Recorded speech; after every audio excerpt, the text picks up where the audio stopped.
Well, two races from yesterday's runoff elections locally were won with razor-thin margins. And while there was some talk of recounts at one point, that scenario now seems highly unlikely.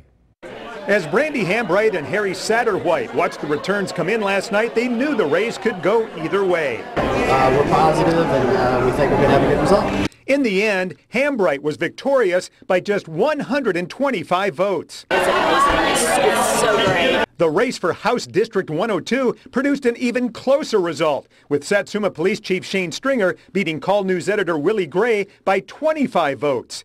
With margins of victory less than 0.5%, there was talk of an automatic recall, but that won't happen. State code says, quote, when in a general election, the election returns reflect that a candidate is defeated by not more than 0.5% of the votes cast, a recount shall be held. Note the term general election. The automatic recall does not apply for a primary or runoff.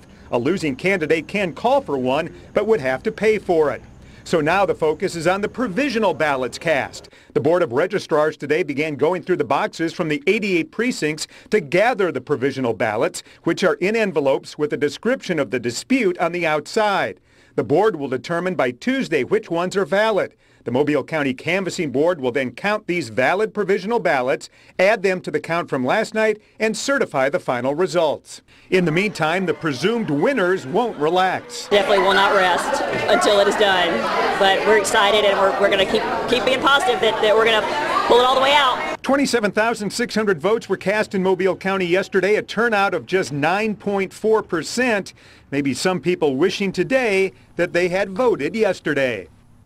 And late today, we learned the number of provisional ballots cast. There were 154 countywide, 58 of those in House District 102. And remember, not all of those will be ruled valid.